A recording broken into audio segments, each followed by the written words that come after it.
Hello, my name is Joseph Carlson, and this is episode 102 of Gaming with Grief, and I'm calling this episode Crystalis Impressions. But let me do the intro first. So to remind you guys, this podcast will hit my website, www.gamingwithgrief.com, Monday morning at 7 a.m. Go there, leave me a comment, let me know what you think of the show. You can also go to iTunes and subscribe to the show there. Give me some stars, some likes, whatever you think. Let me know how I can improve. I'm also on the Google Play Store, so you can subscribe to Google Podcasts. Go there, subscribe to the podcast there.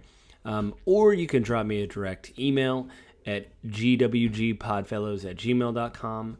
Go there, write to me, let me know what you think of the show. Or I'm on Twitter at JustLittleJoe, and I have gotten better about promoting the show, but that's where you can reach me. So let's get into the show, but let me first quickly, I'm just going to tell you a story. So last week, I talked about my dad. It's pretty evident.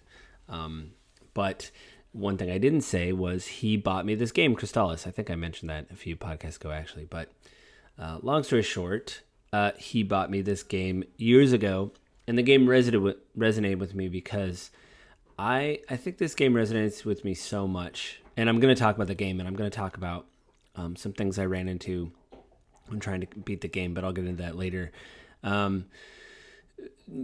Generally, my history with the game, though, that's what I'll do first. So, my dad bought me this game when I was like probably 12 or 13. We had seen it played at a friend's house. He had a friend that was actually a little bit older, but like really into gaming, like had an NES, had a bunch of games, played a bunch of games.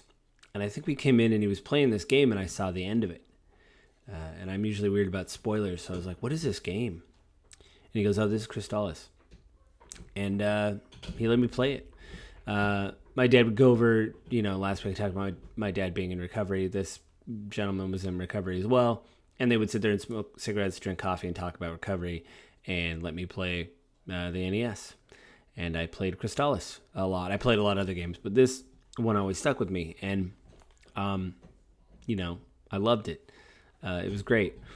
And I remember the guy let me borrow it because he's like, well, I beat it. I don't really play it that much. And, I brought it home, played it a bunch, and I kept borrowing it from the guy. So finally, on my birthday, my dad bought me a pair of jeans. And I cried and had a tantrum because I was like, I don't want jeans, which is pretty childish because I did need jeans. But lo and behold, my dad, under the jeans, got me Crystalis. He bought it from his friend because he realized that I had borrowed it so much. So I was a big shit. Yeah, it's big POS. And my dad got me Crystalis. And I talked about before in this podcast, a lot of parents that know their kids are into gaming buy games for them and kind of miss the mark. They get the one game that you don't want, stuff like that. But I wanted this game and I played it. My dad sat there and smoked cigarettes and drank coffee and watched me play the game. And I think one of the reasons this is my favorite game of all time. And playing it again, it is. I really enjoyed it. I had some misgivings. Again, my favorite game of all time, yes. Is it the best game of all time? No, it definitely is not. There's a lot of limitations of the game. But I think even playing this game, it plays well. And if you don't know what Crystalis is, I should probably get into that first. It is a top-down game like Zelda. And there's a lot of criticism for the game for basically the creators copying Zelda. And it was developed by SNK. And let me get into... I got some history stuff written down. So this game, Crystalis, originally came out in 1990. And it for the NES. And it was a late game for the NES. It was also not really... SNK did a lot of SNK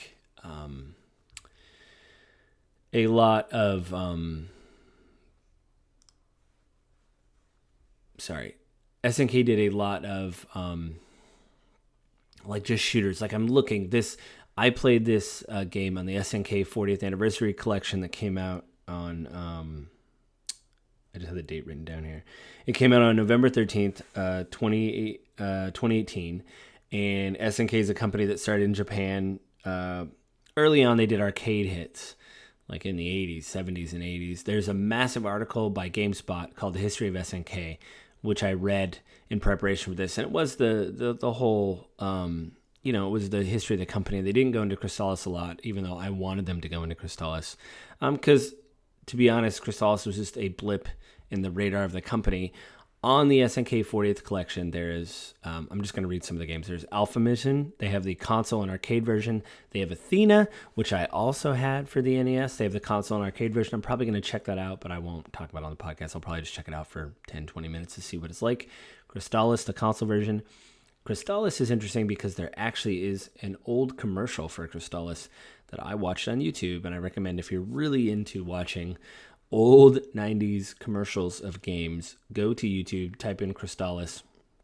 And I've heard some people online pronounce this game as Crystalis, but it's Crystalis because that's originally how they pronounced it in the commercial, and that's what I'm going for because, it's like an official product, and that's obviously what Nintendo has to do. They have to go over several iterations and takes and all that kind of stuff. They have to approve everything, right? They're not going to have a guy on there drinking, for a game about slaying monsters. He's going to... Anyway. But one thing I thought was really cool was there was an alternate NES cartridge in Japan. I don't have a lot of collectibles. I bought the cartridge for Crystalis. It came with the manual, the case, and the sleeve for the game. The manual is amazing because it's basically a walkthrough of the places you will see in the game. Kind of unapologetically, just talking all about, here's where you're going to go. If you go to this area, this is where it is. And it's just a bullet point list in the manual. They have a breakdown of how to use an SNES controller, in the game, what A does, what B does. Obviously it's limited because there's only 2 buttons. The collection, the SNK 40th Anniversary Collection, was developed by NIS of America and Digital Eclipse.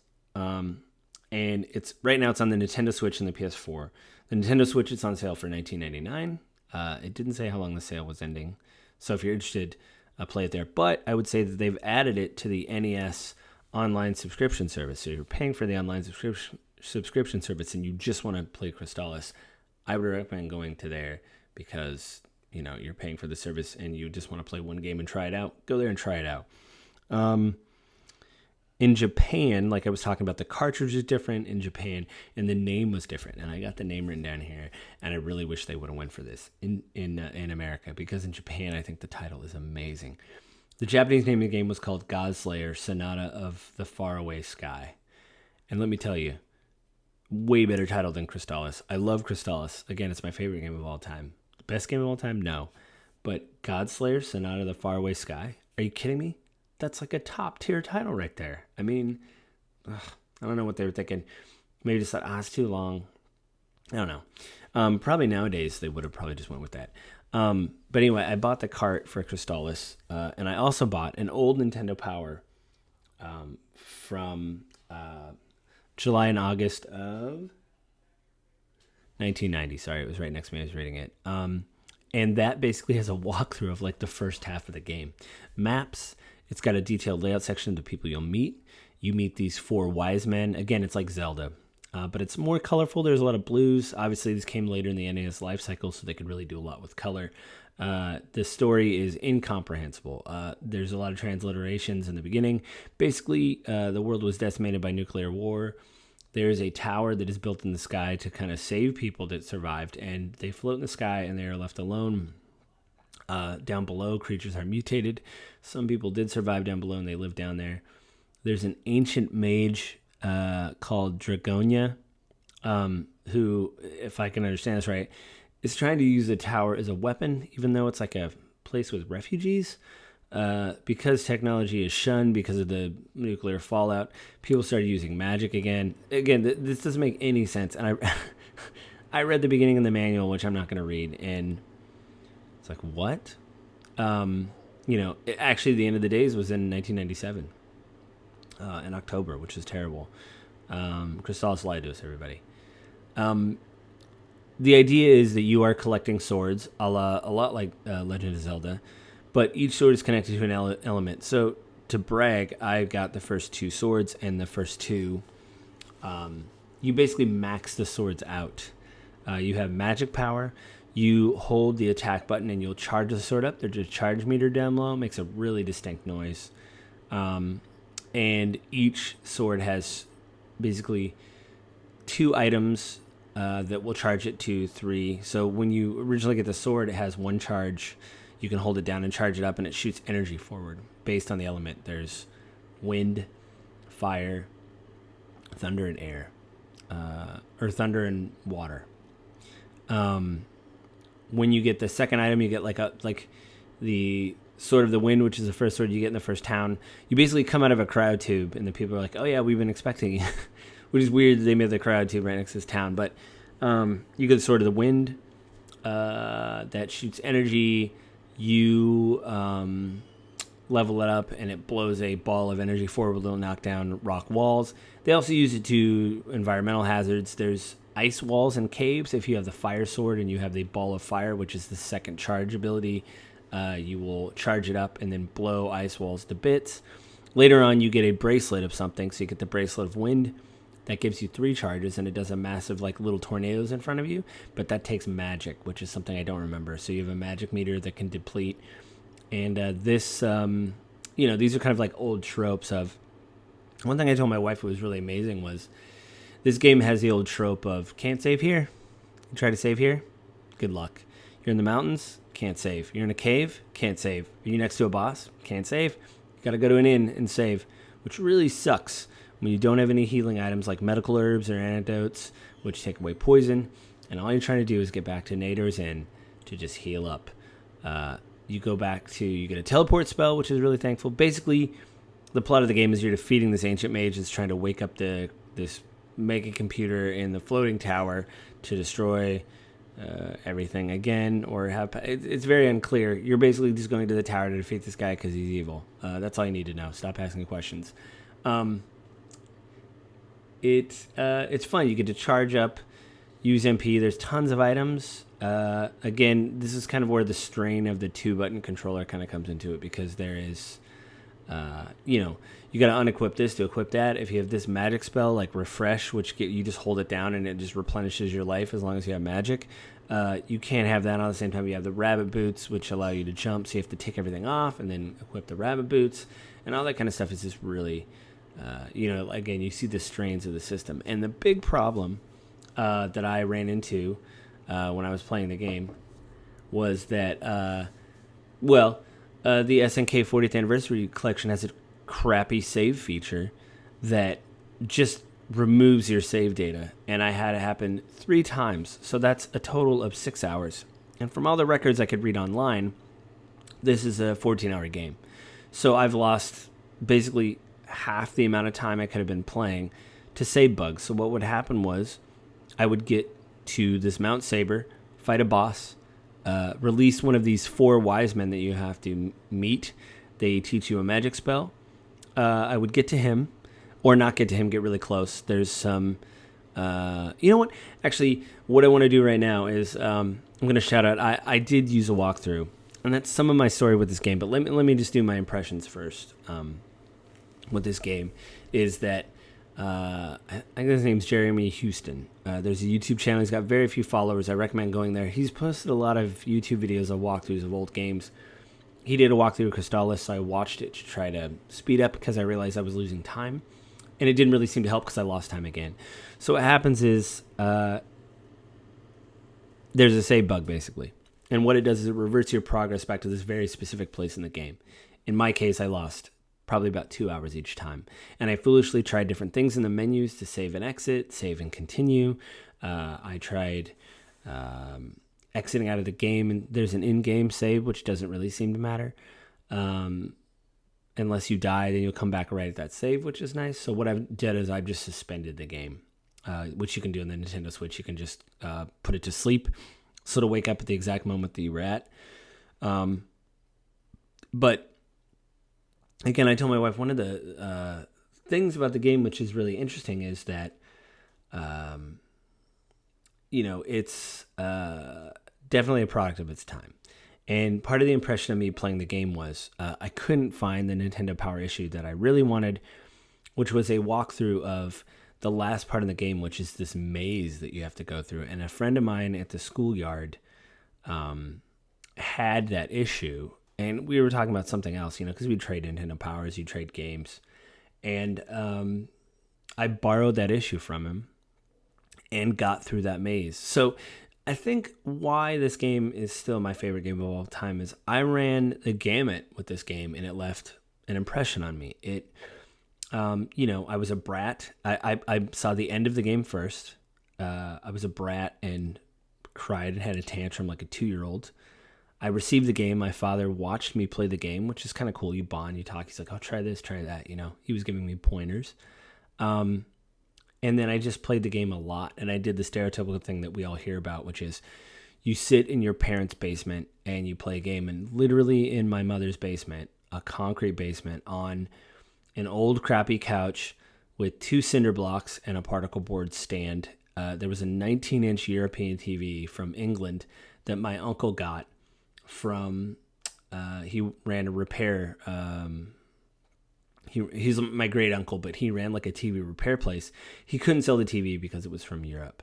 So what happened was he just gave me this 19-inch TV. So I'm a 13-year-old with a 19-inch massive tube TV with Crystalis hooked up to it. In the summer when I'm supposed to be out playing with my friends, I'm sitting there playing the game. And I, again, ran the gamut with this game where I was, I think the level cap is 16 in the game from what I could read. The manual, I think, says 16. I was at level 11. I was fairly high up in the game. I found a dolphin that we swam around together and had adventures. That's right, you get to ride a dolphin in this game, and it talks to you. It's pretty sweet. You get to talk to bunnies in this game.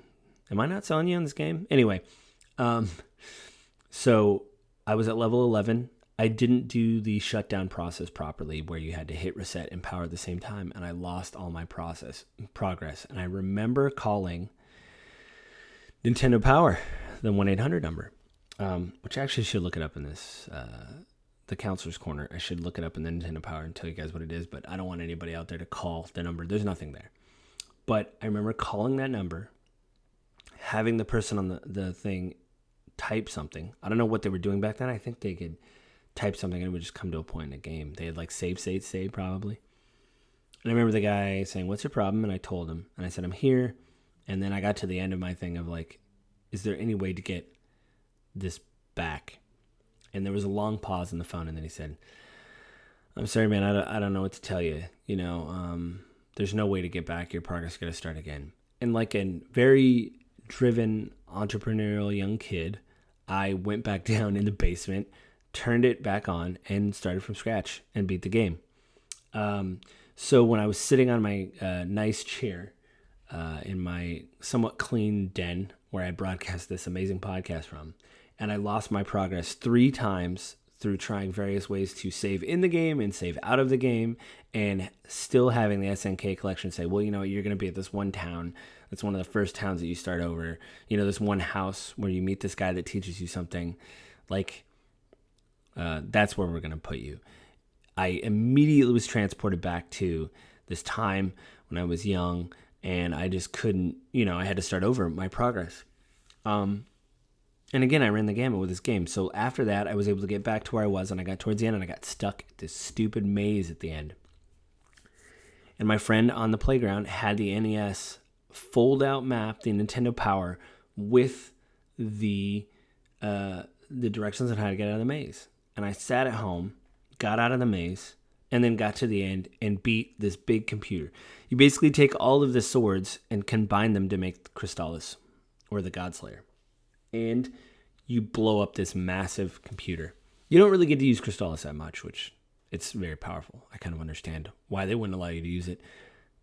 But yeah, it's my favorite game of all time, and that's why, because I went from seeing the end to hating my father for not buying it for me, to have him buy it for me, to have him sit and watch me play it, to get very far in the game and figure out all these little hints and secrets myself, have my progress wiped, start from scratch, play the game again, get to the end, get stumped, use a walkthrough, again, from Nintendo Power to get through the game, to finally figure out how to beat the end boss by myself and complete the game.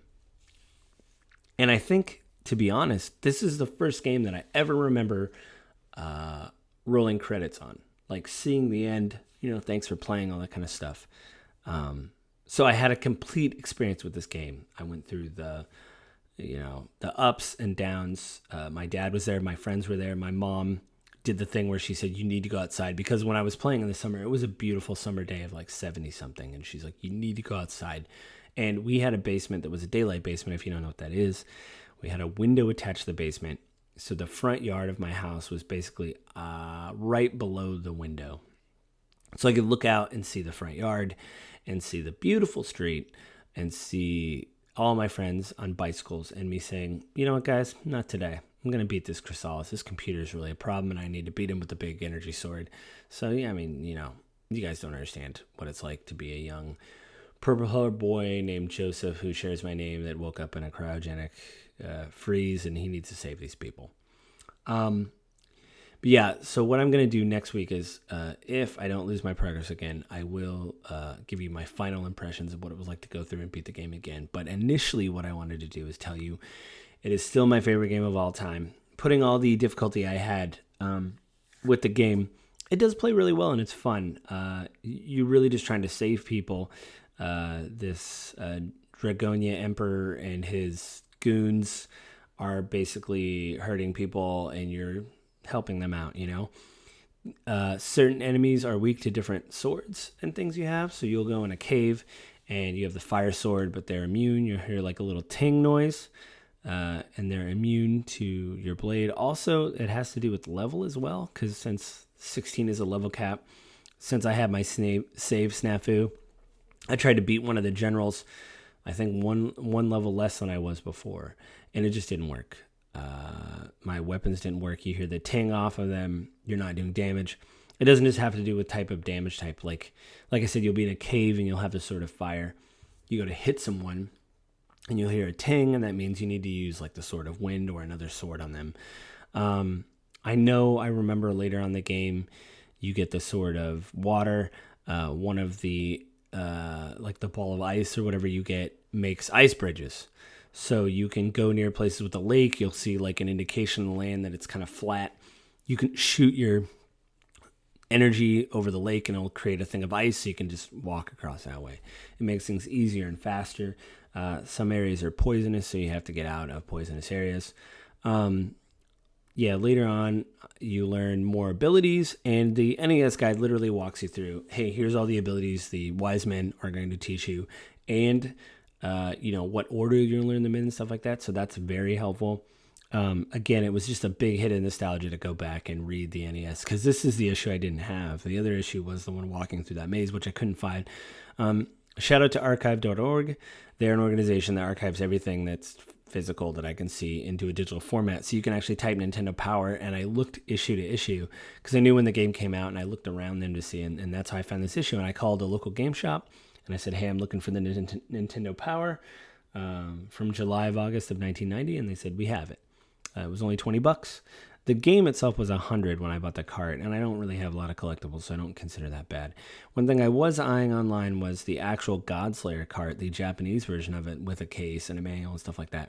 That's only about $70, so I might complete my Crystalis collection by doing that. I would say part of the SNK 40th collection that NAS of America and Digital Eclipse have done is they've actually put art, like concept art from the game, in the museum portion of the menu.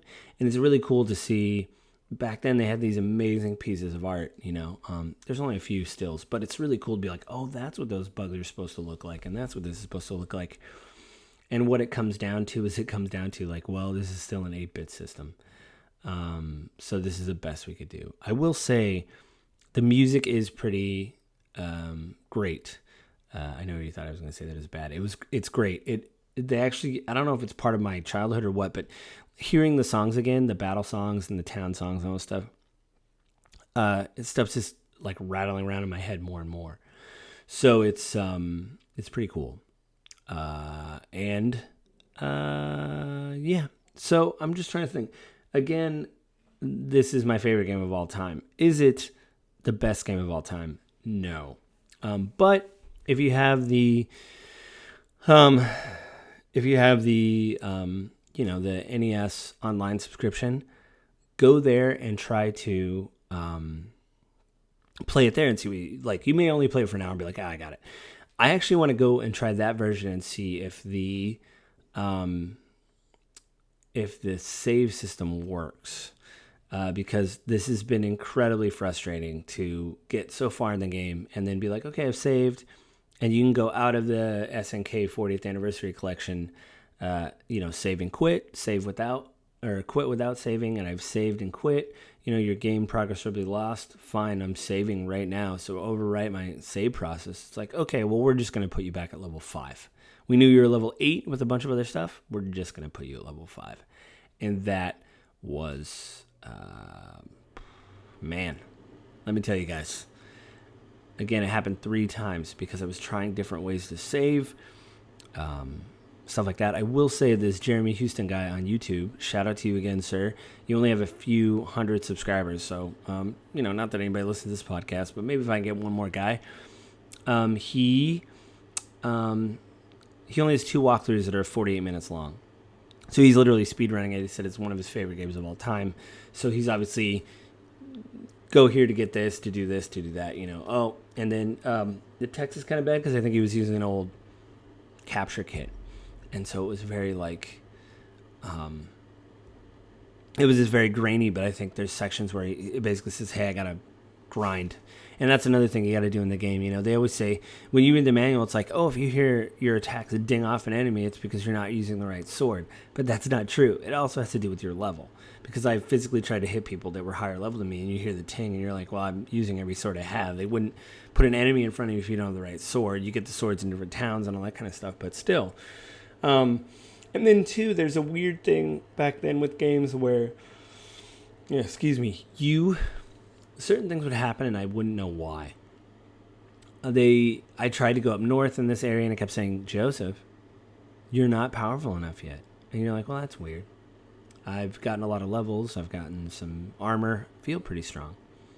But you have to learn an ability from one of the sages. He teaches you teleport. And once he teaches you that and you get a magic ring, then that's how you progress. You learn telepathy so you can read animals' minds. And all of a sudden you go to this village with these dwarves that don't talk to you. The village is Oak. And they say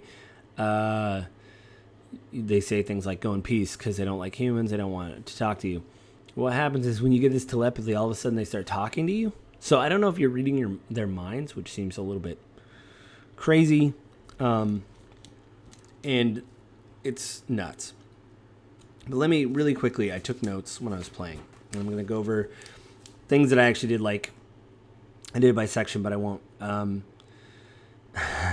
I won't go bullet point, but I'll say this. Don't get poisoned. If you don't have an antidote, that sucks. It just ticks away your life till you die. I guess that's in every game, but this seems even more egregious. Save. I have 3 exclamation points. This is in the first couple minutes of me playing the game, so apparently that's the first time when I lost my progress. You fight a vampire in the beginning because why not? I wouldn't know he's a vampire unless I read the manual. It said, you have to fight a vampire in this cave. You're like, cool. Even the NES, the Nintendo Power says, there's a vampire in this cave. Good luck trying to beat him. It wasn't that hard. He just throws bats at you or releases bats that hit you. It's weird. Then I got to the Brinemeyer, which is the next town. There's a pawn shop there. Yeah. They don't call it like you don't go to the item shop and sell your stuff. You go to the pawn shop, which that was pretty crazy. Also, there's a bar that says stop and refresh yourself, but they don't sell you any drinks, and I think that's rude. If someone's going to say, hey, why don't you relax and have some refreshments, and then they don't offer any refreshments, that just seems like a terrible business. Is this a bar? Yeah, it is a bar.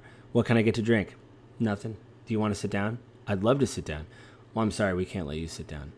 Well, this seems like a building that's terrible. These people are walking around. What is happening? It just doesn't seem like it's a good place. So I think that barkeep definitely needs to,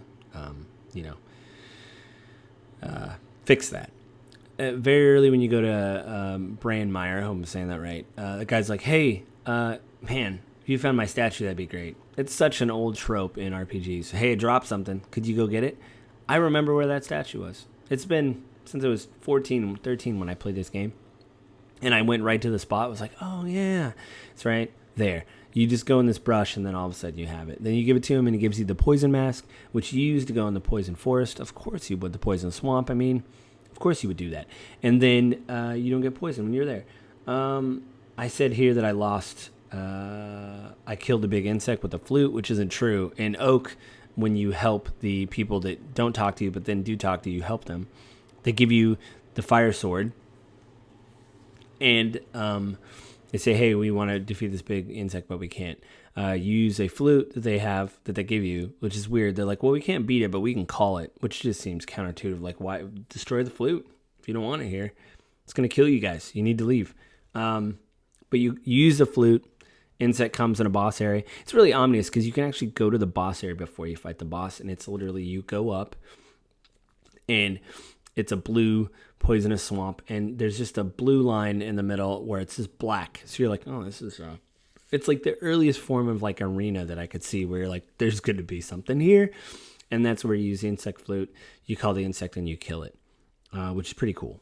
But I did have the thing I remember when I was playing it before I lost my progress, where I had maybe 2 things of life. I defeated the big insect, and he calls like a little mosquito to kind of fly around and shoot things at you, like a little distraction, so you can't shoot him. And while he's shooting energy at you. And as I was like, okay, I got 2 things of life. Let me see if I got something. You can pause the game. But as I was like hitting the button to pause, one of those mosquitoes flew from out of screen and hit me and killed me. So I had to go defeat the boss again. You can't save because you're near a boss. Again, that's the old trope of can't save here. You want to save here? Is there a boss? You can't save. Why don't you go home? All right, little guy. Yeah. So I killed the insect with a flute and telepathy. That was cool. Lost another 2 hours progress. I wrote that down. So that's 4 so far. But it happened again. It happened yesterday. Oh yeah, I wrote right below this. Mount Saber sucks, but it is a good farming spot because every enemy there gives you about, like if you go through, there's like these zombies that come out of the ground, they give you about 12 XP. Early on, you don't need a lot of XP to level up, so I would just go back and forth, and they would pop out of the ground. They'd respawn. One thing I did enjoy about the game is, back in the day, like River City Ransom, all this, you could only fight like 2 enemies on screen, and these enemies seem to be more plentiful, like probably 3 or 4 at a time. On top of it, when you would hit them with an energy blast, it seems like there was enough going on behind the scenes that it would remember that you hit them. Because I would hit someone, maybe say you need to hit someone twice to kill him. I'd hit one guy once, and then he would kind of get to the edge of the screen, and I would go up to fight him and hit him. And the one hit would kill him. So it's like they would remember that this is, oh yeah, he hit this guy twice. So, if you're going to play the game, Mount Saber is a good farming spot, I guess I wrote. And then the last thing I have is I lost my save again. And I think that's where I stopped. Because I count that to be 3 times that I have. Because I wrote save up here. So that's once. That's 2 hours. And then, 2, I lost my save again. I lost 2 hours of my progress and then lost save again. So that's 3 times. But yes, I still enjoyed playing the game. It was still really good. I'm trying to think if there's anything else. So I think I'll give my final impressions next week. I will attempt to beat the game again without losing my progress. Next week's probably going to be a little bit heavy. I'm going to see if my wife wants to come on and talk about our children. If not, I will talk about them. But if we do that, I will probably end the podcast with my final Crystalis impressions because that'll probably be a pretty heavy episode. So I want to end with some levity, something a little bit lighter. So I think that's it, guys. I think, that's Crystalis kind of in a nutshell. There was talk I was reading online. SNK was going to release a sequel to the game, but things didn't work out and they kind of abandoned it. And then lo and behold, if SNK sounds familiar, that's because they made the Neo Geo. So it seems like all this stuff was a gateway drug for them making hardware. So,